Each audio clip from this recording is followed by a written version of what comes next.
No, it's a picture of Sting, Michael. I was gonna say to everybody rational, it's Sting, but then JBL with his infinite wisdom has to pipe in, ha, no it's not, it's a picture of Sting, Michael, ah, and why are you allowed to I have a feel like you live just mic? became the stroke victim southerner version of Mickey Mouse with that one. You know what? That's what JBL deserves. Shove Mickey Mouse right down his throat. Cause yeah, picture of Sting. What do you even come up with that crap? But then He wasn't moving, to give JBL at least a little credit. Yeah, until a few seconds later where he was moving through the curtain. So, there you go, JBL. You just made yourself look like an idiot in front of over 4 million people watching on television. So, Or if they're on the app, it's 15.7 million. 15.7 million, so hang your head in shame and go back on your private jet to Bermuda. So, there you go. I've been calling for that for months now. Yeah, exactly. But this just takes it to a whole nother level. But anyway, Seth Rollins, of course. Even though I love him to death, I have to call a spade a spade. You think he would have smartened up by now. Because he's just looking at the like, that's his gimmick, John. No. He is the smart one. No, you're not going to do this to me again, Sting. You've already cost me so many matches. No, it's not going to happen. It's not going to... What? And 1, 2, 3, and Seth Rollins effectively has been diva'd. Roll up of death. And Cena goes to the crowd. He's celebrating. Oh my God, I won. Oh, you already knew I was going to win. I won.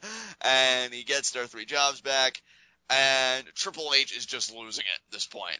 He's like, no. And then the crowd's going, yes, right back at him. You know what the best way to take somebody out of a moment is? What's that? To say, we're experiencing a moment right now. Oh yeah. To just bring it to everybody's attention. Yeah, Triple H gets up on the table and he's screaming for Sting, and next thing you know, I don't even remember who it was, but I'll tell you who it wasn't, Booker T. Why is Booker T being like the ace lately? You wouldn't expect it to be. He's fresh, he's new, and he apparently understands all the criticisms that people have had of the other guys. But I wonder how long it's going to be before we turn on him, because I just have to feel like it's coming. See, I don't think we're going to, because even when he was the commentator on SmackDown, our version of turning on him was turning everything he said into a meme. Yeah, which in a way, that's probably the most celebratory thing you can do to a person in this day. Yeah, exactly. So I don't see anyone turning on Booker T anytime soon. But regardless, Sting is nowhere to be found. But who does come out? Brock freaking Lesnar. Yeah, at which point Seth Rollins pulls a CM Punk and shits himself on television because he's just thinking, oh my God, I have to get out of there. And he does. Didn't Randy Orton... No, it was John Cena. John Cena crapped himself while he was under the ring one time. Did he really? I think it was either him or Orton. I don't remember which one. The more you know. And, Lesnar makes a beeline for Rollins, immediately takes him down, getting those right hands. And then Big Show and Kane try to pull them off, but they're Big Show and Kane, so obviously they're just F5 fodder at this point. Exactly. Kane eats an F5, and then Big Show, which commentary was just freaking out for, because Big Show being so big, after all these years, is apparently still like the biggest deal when somebody picks him up. That's even more incredulous to me than the idea that Big Show feels like he can't be eliminated from a battle royal. It's Big Show. He's human. Get over it.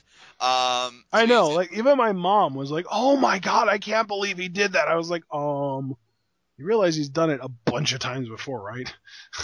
Maybe it's on you and me for being so jaded, but I just wish everybody else would join us in the present. So yeah, Rollins runs away with J&J security, and Lesnar's just got that look on his, and the crowd, by the way, was just eating out of Lesnar's hands. They were loving everything he did. And Heyman held up the title triumphantly after the F5 to Big Show, like, yeah, we got this, bitches. And yeah, Rollins is just like, oh man, what have I done? And that's pretty much Raw, man. Lesnar is just unleashed. It was an amazing show. This is definitely the best Raw we've gotten in a while. Without question. And the only unfortunate thing is that they had to rely on the old guard to keep it interesting. Yeah, that actually is very telling. Even right down to the Big Show, who I would still consider to be a member of the old guard. Absolutely. Oh, without question. Dude, again, over 40. So, with that said, we go to our next segment, high spots and low shots. Man, you know what? I'm going to say my low shot as much as I hate to do it, the Ascension. Because they got punked out tonight. But I know they're going to get their comeuppance at Rumble, so this honor, quote-unquote, You know what, though? You say they're going to get comeuppance, but to me, they don't have to win that match. Like the Outlaws could win by some kind of like a veteran heelish maneuver, whether it's like grabbing the tights or getting their feet up on the ropes for leverage, something like that, where they win. The Ascension stays strong, and people are like, "Oh, you little rascals, you adorable New Age Outlaws, we still love you." Yeah, pretty much. I could see where you're coming from with that. I wouldn't mind that. But yeah, the Ascension for right now, they're my low shot. So who's yours? R-Truth. I mean, enough said. My high spot, Brock Lesnar. Yeah. Every time that man is on television, for everybody, and I'll admit, I've even caught myself up in there, so I'm not trying to be like, oh, for all you guys, no, I mean, I understand it, but for everybody that, complains about Lesnar's reign or Lesnar himself, like, every time he is on TV, people take notice. Guess who doesn't complain about it? This guy. Yeah, I know, you don't, you never have, you never openly, or even privately with me, I can say, criticized Lesnar and what he's been doing. Like, the way he carries himself and the way he carries himself when he's a part of the product, more or less, just fantastic. He says yeah, exactly. He says he's a prize fighter, and I believe it, man. So he had that moment tonight where he was like, Psh, I'm not going to fight you now. I'm going to wait until I get paid. Exactly, yeah. It's just Even though fantastic. It's been pretty well established that he's making $5 million for 40 dates. Yeah, exactly, which breaks down to about $125,000 per appearance, including tonight. So he got paid tonight, whether he wanted to fight or not. Yeah, exactly. So Kevin Nash would be proud, though, because he always said, I never fight for free. So, yeah, I mean, that philosophy had clearly taken hold there. So who's your high spot? Dolph Ziggler. Oh, for getting his job back, huh? Well, for getting his job back, but also because he was the one that got the most reaction when anyone mentioned those three guys' names individually. He is so over, it hurts everyone else. Yeah, I love it. So we did high spots, we did low shots. So now we move on to Raw Request, and I don't know what my Raw Request is this week. Maybe no. It's the, I guess, no. Yeah, I'm really struggling with this one. All right, you want me to go first? Yeah, you go first. I'm gonna all right, my Raw request is to give all of this great material you're giving the Big Show to somebody younger. Perfect. I love it. Absolutely love it, dude. More specifically, all of the good material that you're giving to people that are 40 plus years old, give to people that are 34 and under. Yeah. I have a Raw request. Keep to try tapping into your social media in more creative ways. Like we saw tonight that they highlighted certain points, like the fired guys, like their Twitters, like what they were tweeting in reaction to the Authority going with John Cena. With the Rumble, I really loved Ashton's idea of getting Legends' opinions and everything. So why don't you highlight a YouTube video that shows them like discussing it, or maybe superstars training for the Rumble or something like that. Like, it's a social media age, and even though I feel like they beat us over the head with it, I feel like there are so many even more creative avenues that they're not exercising it with. See, that's the thing, though. Like, if you want to kill something, the WWE's version of killing something is beating it over the head constantly with not even really a baseball bat, just like a kind of a thick stick. Yeah.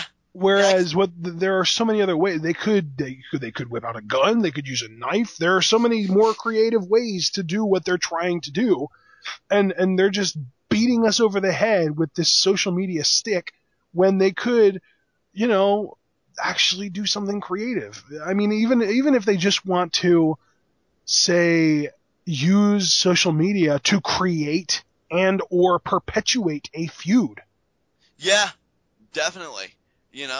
It's like if you're going to use the same. I mean, how many times have we seen the term Twitter feud get used amongst wrestlers? Yeah, definitely. And how many times, on that same note, has a Twitter feud been used on actual WWE programming? Right. So, I mean, yeah, just my 2 cents there. I feel like there's so much potential, and they're only exercising like maybe 5% of it max. So that's my Raw request. Yeah. Which brings us to the main event of the evening, 30-second hot seat. So, oh, snap, you gave yourself a little free echo. Yeah, I did. So what do you got this week? Oh man. Tell you what, since it's Rumble season and I don't want to give too much away for our preview predictions, I'm going to do a very subjective 30-second hot seat. I'm going to say, what feud do you think is going to get created via the Royal Rumble, and how long do you think it will last? You have 30 seconds, and your time starts now. I definitely think the Miz and Mizdow feud will officially, be created, and they'll have their break at Rumble, with Mizdow eliminating the Miz, and I see it lasting. You know what? I am gonna say to Mania with Mizdow getting his WrestleMania moment. So there you All go. right, I like it. Only took you about 19 seconds for that one. But again, I was more worried about not giving anything away for our preview and predictions than actually giving you a high quality 30-second hot seat. Because if I wanted to, I could stump the crap out of you. Oh yeah, I know it. Oh yeah, ain't no self-esteem going on here. So with that said, you have no concluding remarks, right? No. All right, with that said, guys, this has been Raw. This has been TwitWow, the best wrestling podcast made for wrestling fans, by wrestling fans, on the web today.